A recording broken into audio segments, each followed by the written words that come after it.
All right. Hi, everyone. Welcome to this inaugural edition of Believe in Sabres, presented by FanDuel. Adam Bonini of WGRZ-TV, Sal Majorana of the Rochester Democrat and Chronicle. And at center today on this line of very experienced veterans is Paul Hamilton of WGR Sportsradio 550 and a colleague on Sports Talk Live at Channel 2. Paul, let's start with the most recent, a shutout win over Columbus, right? And here's the team. They lose 5 out of 7, stumble just a little bit, which happens to the best of teams, and all of a sudden they right the ship with 3 straight. What's your take on where things stand with them now? It's happening in Tampa Bay right now. Tampa Bay has lost 3 in a row. The Sabres have won 3 in a row. And that's what I was trying to tell people. Don't panic. There's still time, that it happens to everybody. Colorado, who just clinched the President's Trophy, had a little slide there for a bit. It's how you handle it. What do you do with it? And I thought the Tampa Bay game came just at the right time, just when they needed it. And they needed that little push, and the fans were ready. Bo Byram said, like he was out there for the opening face-off. He said he had chills before they dropped the puck. The fans were so wild and everything. So they were pumped up, ready to go. And I thought that was a game that they needed to kind of get out of the doldrums a little bit. And they went back to playing the way the standards that they have set for themselves and got another win against Tampa Bay. So, Paul, I remember the final home game at the stadium. Mike Harrington was there, Buffalo News, and the Sabres were just starting to make people stand up and be aware. And I asked him, I said, okay, no one's going to give me a straighter answer than you. Is this real? Because Harrington, he's as crotchety as I am. Mm-hmm. So I figured he would give me the straight up. When he told me, Paul, that he said, yeah, this is real, that's when I started paying attention, because I figured if he says they're real, then I got to believe him, because normally he would say, nah, they suck and they're going to fall back to earth. But he was pretty high on them. So we're talking, January 4th that game was? When did you start thinking that this really was real? Well, this started December 9th because by Thanksgiving time, I had written them off because they were in last place in the conference. They hadn't won 3 games in a row all year, and we were almost into December. And I remember saying, because I've seen this movie like 14 times before, that they would need to get back into the race. They would need to have to win 10 games in a row, minimum. And then I said, and I stand behind it, there is nothing to indicate whatsoever that they are going to win 3 games in a row, yet 10 games in a row. So I basically said this season is basically done, because they have shown us nothing in 3 years that would tell us that that they can go on the run necessary. I was half right. It was on the 10th win in a row when they jumped into a playoff spot. So I hit that right on the nose. I was wrong on the other end, where I said they don't have it in them. And I stand behind that, because at the time, the information that was available to us told us they don't have it in them, even if they improve somewhat. 10 games in a row? Are you kidding me? I mean, so that was a surprise. But as they've passed the tests, as things have gone on here, you say to yourself, okay, they did that. Okay, they did that. They just won 10 in a row, and then they lost one, but they got right back on the horse and won. So they passed that test. They didn't go on an 8-game losing streak or anything like that. So you look at it that, they're getting scoring from all over the lineup. It used to be if Tuck and Thompson aren't scoring, they're done. But here's Josh. Josh Doan has 25 goals. Zucker hasn't even played all the games, and he's 24 goals. You're getting goals from Ostlund. You're getting goals from Dahlin. You're getting goals from Samuelson. You're getting goals from all over the lineup. Malenstein chips in at times. Carrick was doing it when he was there, and that's important. Where teams they can't just key on one guy or 2 guys to stop your scoring. But the most important part of the whole thing is they got goaltending. not from one, but both. Both their goaltenders. I haven't looked it up in over a week, but over a week ago, when you go back to December 9th, Ukko-Pekka Luukkonen's save percentage of .922 was the best in the NHL from that point forward. And that's not just for a couple of weeks. That's from December 9th on. That's how well he was playing. I believe Lyon might have been fifth, and Luukkonen was number one. You can't win in this league if you don't get goaltending. And they have been great. And Lyon slipped a little bit in his last three, but he would have played that game last night had he not been injured in the morning skate in New York against the Rangers. So enter Ellis, who hadn't started the game since the beginning of February, played last Saturday in Washington because Lyon got pulled after 3 goals. But that's the only time he had played. And you could tell he was rusty, but it was a good thing he got that game, because by getting that game, he was ready to go. So he steps in goal. What does he do? Stands on his head, 37 save shutout, and played. I mean, he loved the chaos around him. And there was a post, there was a crossbar, but sometimes you force teams to hit the post and the crossbar because of where you are. You've given them no net, and they wind up hitting the post or the crossbar. So the kid gets his first career shutout. So there's your third goaltender that gave you goaltending along the way here. All right, so that's a great description and detailed description, okay, of how this has happened. I want to ask you a little bit about why it's happened, because it's a question I get, and I'm sure that Sal does too. We've seen, obviously, through the years, the amount of talent they've brought into this organization. Some of the positives that Kevin Adams did bring to the table as general manager, right? But then they make the switch to Jarmo, right? And the question I get is, how can a GM change lead to this? And I think, to be fair, as you alluded to, the turnaround had actually started just before that, but I think the locker room, the players knew that change at the top was coming. It's not a hell of a lot. It's not a hell of a lot different than in a television station or maybe a newspaper or radio station. If you get a new program director or a new president and general manager who's going to deal with your contract or whatever, you tend to straighten up and fly right a little bit when there's a new boss in town. And I do get the sense, and from what I've been told anyway, that was a big part of what took place when Kekalainen took over as GM. But the change had started. So if you can, you're so close to this team and travel with them and everything, take us inside that, if you will, as to how this turnaround actually took place and why it did. Well, there was too much learning on the job with Kevin Adams, and he's, with exception of maybe one guy, had surrounded himself with people who were new in their jobs. Now, Adams made some good moves. There is no question about that. He didn't get Dahlin and Thompson, but he got pretty much most of the other guys.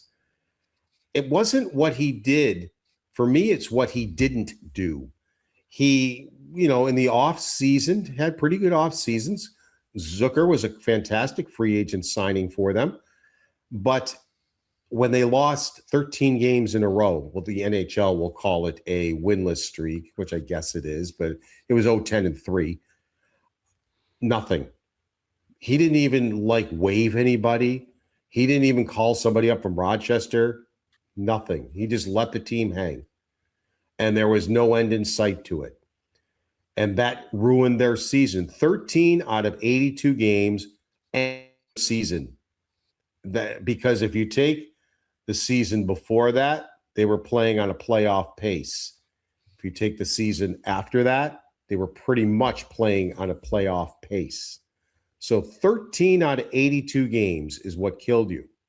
Did nothing. This year, 1 win in 9 games early in the season. Nothing. Nothing at all. I don't think the players had faith in him that he could do the things necessary to get them over the top.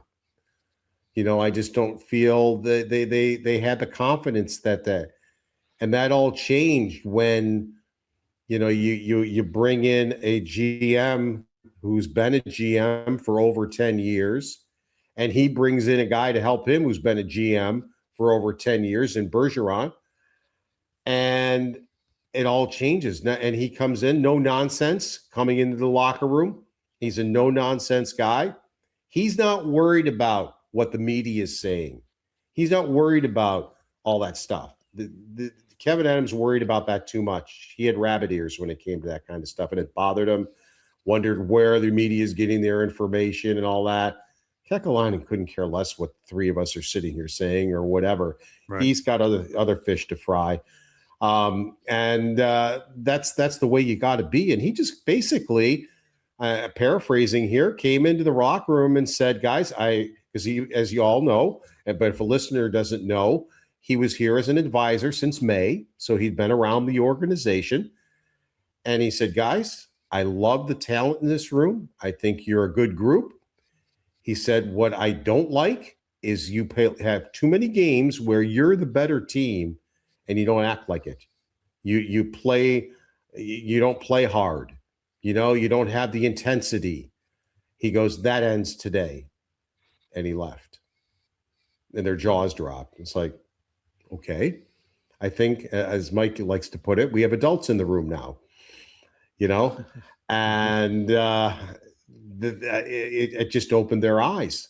And he's going to be upfront. He's going to be blunt with any player, coach, or anybody within the organization. He's not going to be nasty or anything, but hockey is his life. I started the conversation with him between periods about a week ago, and I said, how was the Olympics? I mean, what was it like over there? He goes, I said, did you get to do much? Or he goes, hockey. I like the hockey. And I said, okay. Did you get it? He goes, no, just hockey. Okay. That's about the conversation. That's just the way he is. He's just so laser focused. It's like, and I said, well, you won the bronze medal, but were you happy with that? He goes, wrong color. But a man of few words, apparently. Yeah. Yeah. And as I said, he wasn't being a jerk or anything like that, but it's like you can't talk about the newest movies that are out or anything like that. The only thing you can talk about is what did ex-hockey player do somewhere, and that's his whole life. As he says, hockey is 24/7 for him. Hey, what did you think, Paul, of his trade deadline? Obviously Carrick was a great move. Unfortunately, he gets hurt in a stupid fight, which still pisses me off that he got hurt in a fight. No, I'll never understand it. I just don't get it. But anyways, that aside, he brought in 3 defensemen, right? It was Stanley, Shen, and Pearson. Did you think they tried to get Thomas to lose? He's a forward. Okay, so they got the 2 defensemen. They tried to get Thomas. I understand that. But did you think they missed an opportunity to add to the forward core? Because they got so many defensemen now. I mean, Lindy's juggling what he's going to do here in the playoffs. He's got a bunch of guys who can play. Do you think maybe he missed the boat by not bringing in an extra forward as opposed to, say, Shen, who I'm not quite sure what his role is going to be in the postseason? His role will be play against the Tampa Bay Lightning if they face them at some point. He would be able to neutralize a rambunctious group like that. And the experience, you want to bring in a guy who's won a couple of cups and been through the whole thing. So to bring it turned into depth once Thomas didn't come through. And some people, it's out there that whether it's true or not, we don't know. But the point was they wanted Norris as part of the deal. So you can evaluate if you felt. I think if that is true. Not that I don't like Norris, but I would rather have Thomas. So I think I probably would have made that. But Kekalainen felt that it was too much. So he didn't. So once that fell through, it became, okay, now let's get some depth on this team. And he felt, and he came right out and said it. He goes, I think we get pushed around too much. Therefore, Stanley. And Shen. They're both, and Pearson, actually, all 3 of them. And Carrick. Are all that way. I agree with you 100%. It makes me sick when I have to watch players in the National Hockey League answer for clean hits. I don't mind them answering for dirty hits. That was not a dirty hit. That I feel I didn't think it needed to be answered for.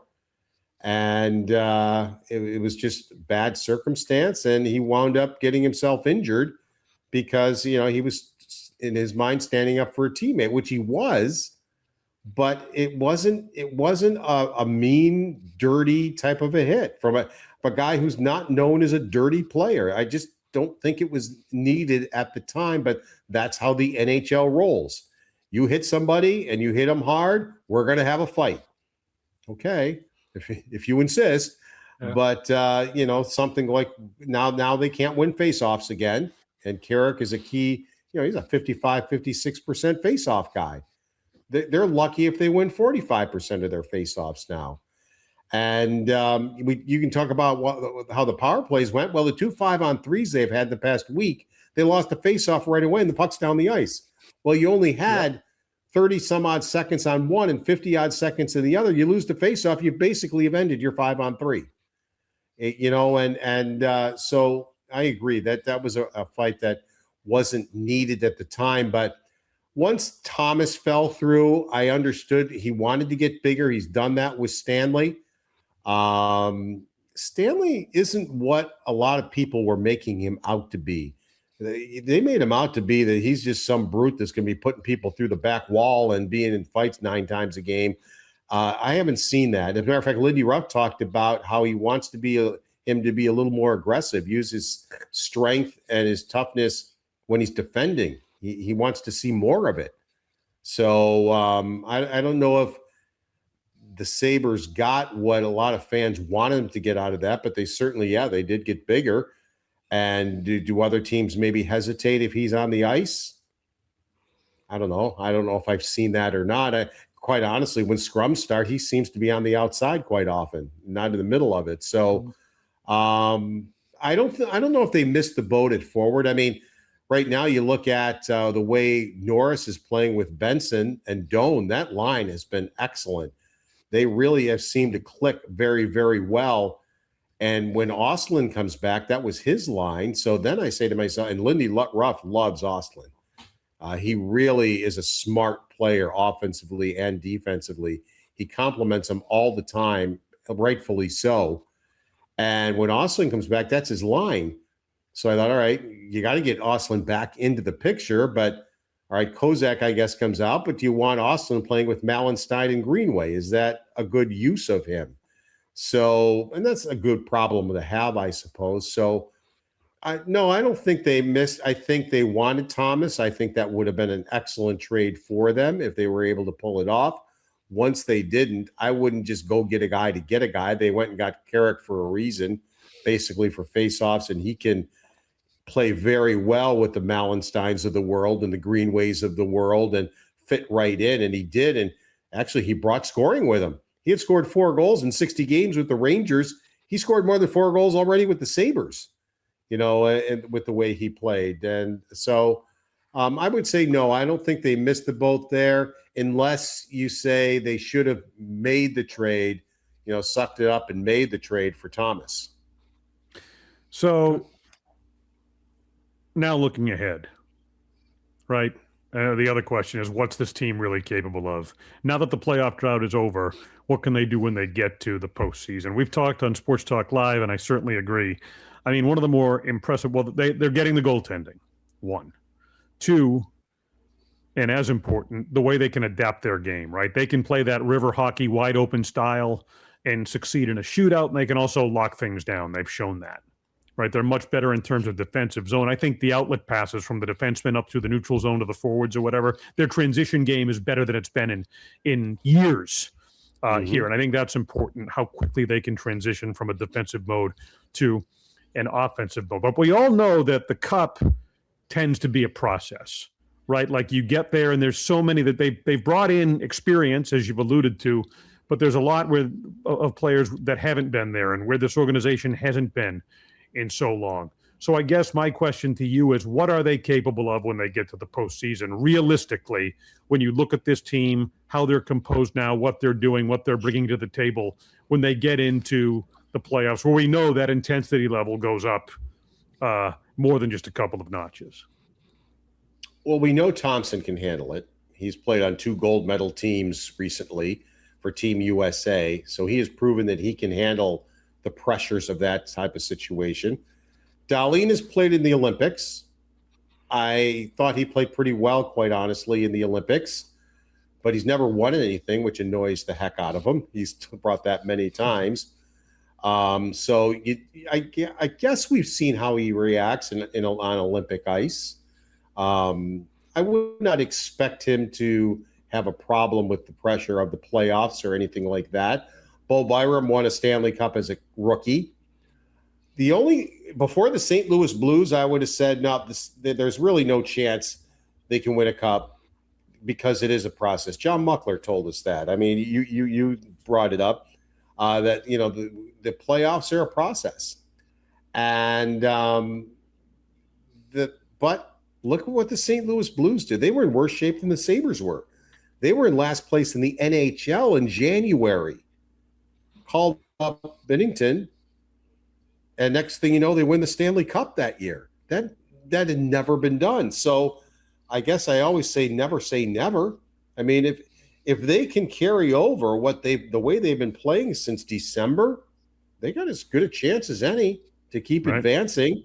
And once you keep advancing, I mean, I don't know if they can beat Colorado, but you never know. If you're getting the goaltending, and people say you got to straighten out the special teams. I don't disagree with that, but the power play isn't quite as bad as people think it is.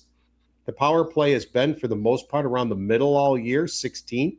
I think it fell maybe to 17th or 18th recently because they haven't scored in 5 games. But a lot of people are in the impression that the power play is like the worst in the NHL because at times it looks like it. But there was a stretch, and I always used to like to bring this up to Jeremy on the air. They're just ripping the power play. I go, you do realize they've scored a power play goal in 8 out of 9 games, right? But the problem was, the reason everybody thought the power play stunk was because they'd score a goal, then they'd get 3 more opportunities. They couldn't even get the puck in the zone in the other 3 opportunities. So that's what made it look like, well, it really isn't good. And then because people didn't even realize that it had scored 8 out of 9 games or 9 out of 10 games and when it went on that streak. So they've been in the middle of the pack for most of the year, but special teams are going to be very important to them in the playoffs, anybody that wins the Stanley Cup. So they're going to have to get that straightened out somewhat. Their penalty killing was much better than this home game against Columbus than it had been. It had been on a little bit of a 2 or 3 game skid, but they've been a good penalty killing team for a lot of the season. But the power play, you're not going to get away with what you did with the New York Rangers, where you got skewered on special teams and you won the game by 2. That doesn't happen very often. Where they gave up 2 power play goals. Their power play was horrendous. I mean, they lost the special teams by a lot and still won the hockey game by 2. You're not going to get away with that often. All right, let me take care of some business here real quick. This is quite a team the Sabres have put together, and one that has a chance to win a division title for the first time since 2010. I was a young man back then. I don't know about you guys. It takes talented people to build a team like that, and the same goes when you're hiring. So if you want your business to be at the top of its game, you need the best people on your team, and the place to find them is ZipRecruiter. And now you can try it free at ZipRecruiter.com/audio. ZipRecruiter's smart matching technology immediately finds qualified candidates that can check all your boxes and recommends screening questions you can easily add to get the highest quality applicants. That's why ZipRecruiter is the #1 rated hiring site based on G2. Score the best for your team with ZipRecruiter. Again, try it free at ZipRecruiter.com/audio. Meet your match on ZipRecruiter. You can't do better than that, Benini. You can't read a spot better than that. I can't. We call him One Take Sal for a reason. I've always called him Sal, that. that's it. One Take Sal through the years. This is the inaugural edition of Believe in Sabres, presented by FanDuel. Presenting sponsor for this show, Believe in Bills, and others across the Believe network. The Stanley Cup odds. I want to ask Paul about this before we wrap this up. Buffalo, we're talking about all they've done. Paul, we have talked about a general lack of respect still among some teams in the National Hockey League, the Tampa Bay Lightning being at the top of that list. And in terms of the Vegas odds, right, Colorado Avalanche, your favorites at plus 300. But here's how it's shaping up. Colorado, Tampa Bay, Carolina, Dallas, Vegas, Edmonton, Ottawa, Minnesota, and then Buffalo at plus 2,000. They are 9th in the Stanley Cup odds at this point. Now, look, Vegas is Vegas or whatever. They're too but high. To me, I think they ought to be higher than that, given all the reasons we discussed here in the show. Vegas is way too high in what you just said there. They should not be up there at all. I know they just changed their coach to John Tortorella, but they haven't been, in my mind, a team that really deserves to be in what you're talking about there. So, yeah, I would agree that the Sabres, but they like being doubted. I mean, they've been doubted all year, but they just keep passing the test. All right, you lost a few games. All right, now, well, you only won 2 of your last 7. How are you going to handle that? You're in a race here. Can you handle it? Are you going to fold? No. They go out and they win 3 games in a row. So you look at it that way, and I would say the Buffalo Sabres probably, and if I'm just looking it up now in points percentage in the league, they are number 4 in the league. I mean, they're at 663. The Dallas Stars are at 671. So, I mean, they're number 4 in the league for a reason. I mean, they're not doing this with smoke and mirrors. You don't get to game 80 and be number 4 in the league by fooling people. Right, exactly. So we're going to get to see as the regular season winds down here, and the Sabres look like very strong contenders at this point. Going to be exciting for the organization, exciting for fans, certainly exciting for the community. And Paul, we appreciate your time here on the show. What are you up to these? Yeah, right. I mean, finally, be there for number 1. Yeah. All right. So obviously, continued coverage. Sports Talk Live Buffalo. You're with us Monday nights at 7 o'clock when the Sabres aren't playing. You're on the call, intermissions and pregame, and on all of WGR's platforms as the Sabres Insider for them as well. WGR Sportsradio 550. And you're what, moonlighting on the Bison's game? I have tomorrow's Bison's game, yes. So today, when we're done, I'm going to be headed downtown to do my scouting for Buffalo and Syracuse and start my baseball for this year, too. I get to do maybe 10, 12 games. When the Bisons, Duke and Pat are on TV, I'm on radio. So it's a lot of fun. It's something different for me to do, which I enjoy. Sally's a man for all seasons, just like you are. Just like me, a man for all seasons. Gotta like it. Well, and Sal, I don't know if you saw on Twitter, I was at the Yankee game on Tuesday, right behind Aaron Judge. We were in the front row. Yeah. I saw the picture you posted. I did see that. Yeah, you saw the good game. Well, that wasn't a very good game either, but at least they won. Better than the last. Wouldn't you agree, though, that game was the best game Leiter had for the Yankees, even though he was pitching for the A's? Leiter came in and they lit him up for 4. And I said to Michelle, lighter fluid. I said, you know what? That is the best performance he's had for the Yankees since he joined the Yankees, and he's pitching for the Oakland A's. Absolutely. Jesus. All right, well done, gentlemen.